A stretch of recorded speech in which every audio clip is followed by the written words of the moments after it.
Let's go. We got 1,000 subscribers on this channel. We made this cool little glossy thing. It's super crazy. Are you recording? Yeah.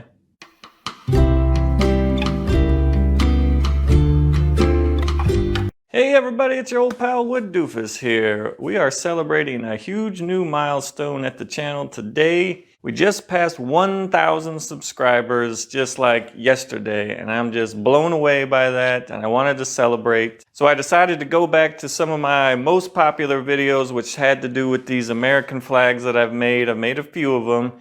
And for this video, I'm taking this big 48-inch American flag, and we're gonna put a really nice frame on it. I've done this a couple times, so I wanted to share how I did it, and let's go. So I'm using the same material that I used to make the flag, which is a 1x6 common board that I get at the Home Depot.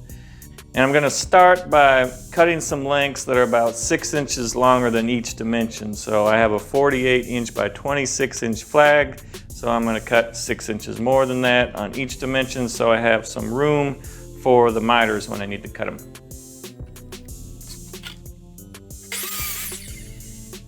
Each side of the frame is going to have 2 pieces of material sandwiched together, and one is going to be 1 3/4 inches wide for the front, and then the back of it's going to be 1 1/4. If that doesn't make any sense, don't worry, it will eventually.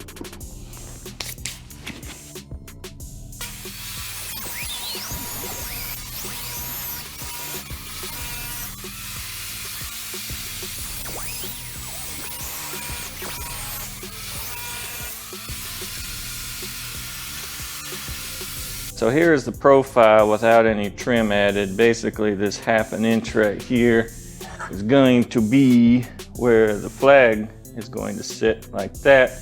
But we're gonna make this look nice. So we're gonna put a chamfered edge right here, and we're gonna put a Roman OG edge over here and 2 coves right here to make a nice cove in there. The bits we're going to use are this 1/4 inch cove bit, this 5/32 Roman OG bit, and we're going to use the chamfer bit also, which is already in the router.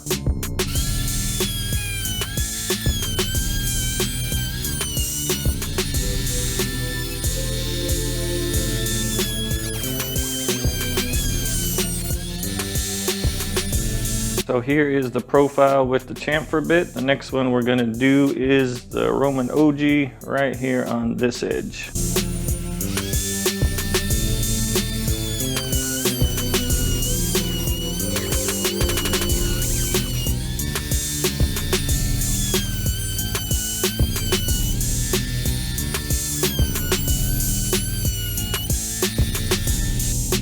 Alright, so here's the profile with the Roman OG. We got the chamfer here and the OG here. So now we're going to take these 2 parts and put a cove on both sides right here.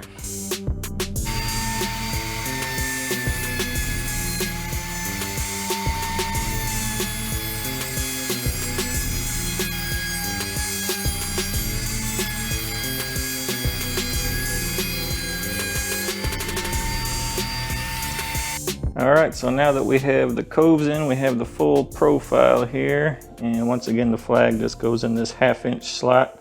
And what we got to do now is connect these 2 things.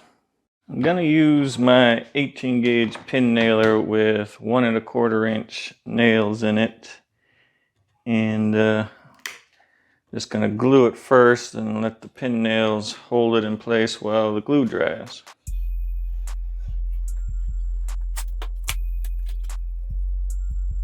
I also marked the general area where I'm going to need to cut the miters for when we piece it together, and that way I won't put a pin nail where I have to chop it with the miter saw.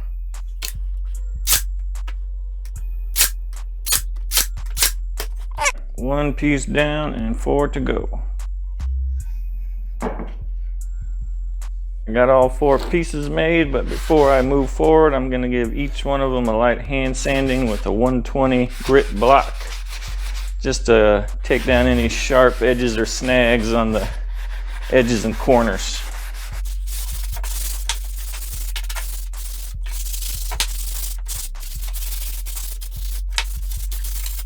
So once again, here is our profile, and now we need to go ahead and cut the miters and make sure we do it in the right direction.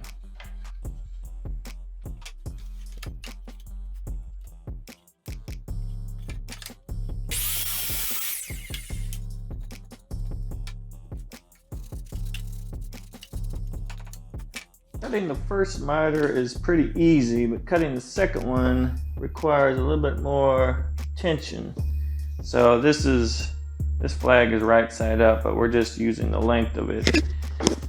So I'm gonna put this corner that I already cut on one corner, and then the idea is to mark where the other cut should start, giving enough space to have the flag sit in there after all the miters are cut.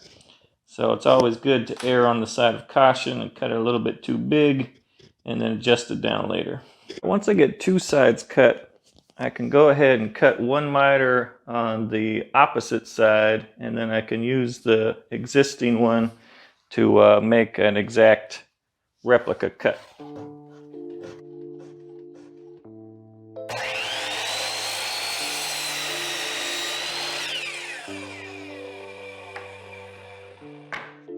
Now we get the general idea of what a corner is going to look like on the frame, which is something like that. I'm gonna have to need to do a little bit of sanding to clean up the corners there, but I think this will be a good connection.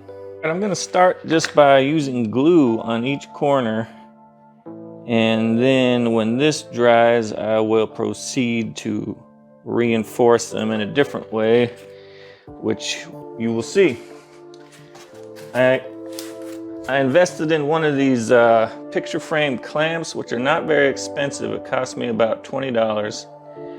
And I made a handful of frames with them, and I sell them for a decent amount of money. I remember I sold the first frame I made like this, I sold for $75 to somebody who wanted to frame a canvas.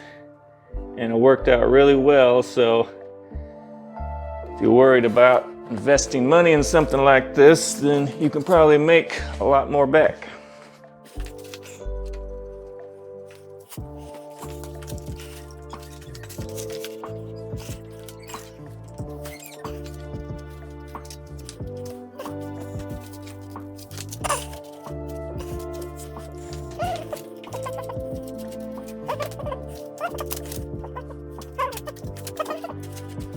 I have a 3/4 inch dowel here, I have a 3/4 inch Forstner bit, and I got a flush cut saw here, and I'm going to show you how I reinforce these corner joints.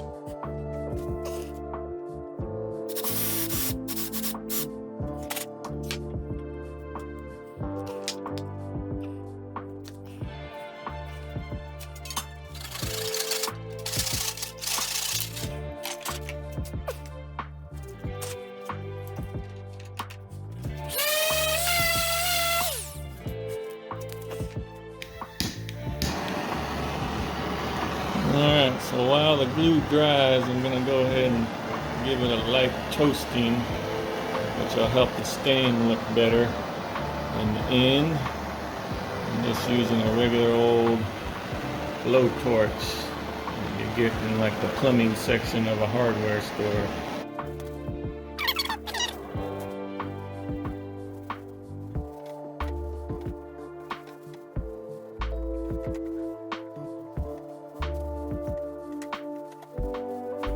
Now that I got everything stained, I'm going to give the whole surface at least 2 coats of polyurethane.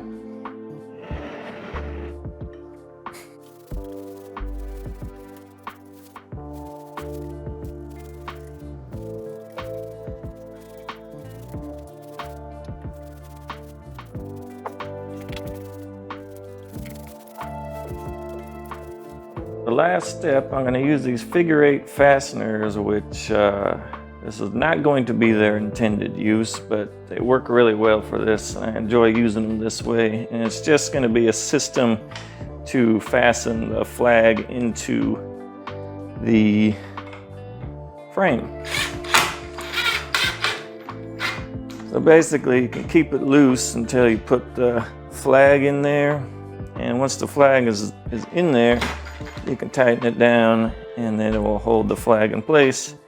And you can put it on the wall, whatever you want to do with it.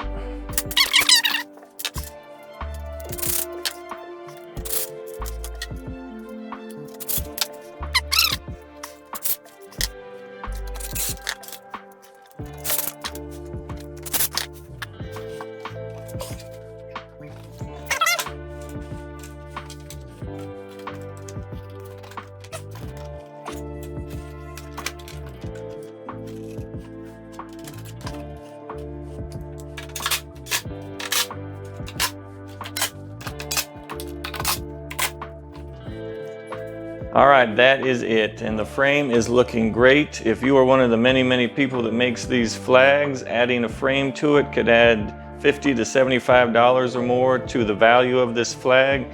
I only make these locally. I don't batch them and ship them out. I think this frame is a great addition to the flag. I saw this shirt today when I was getting dressed, and I remember this was the shirt I wore on my very first YouTube video when I was making these drawers right here. And they've been holding up over the years. A lot of people told me my drawers were crap, but they're still there and they're still working exactly as they should, so there they are. So it's amazing that I've gotten to 1,000 subscribers in like a year and a half, something like that. And I have a lot of big plans for the channel. I have a lot of shop upgrades to do, a lot of other projects to build, so make sure you subscribe and stay tuned. And if you want to help me out, make sure to click all the links in the description. I'll put all the tools down there that I've used. If you're interested in buying them, that would help, but clicking on them helps too, and you don't even have to buy anything. Otherwise, as always, don't be afraid to be a doofus.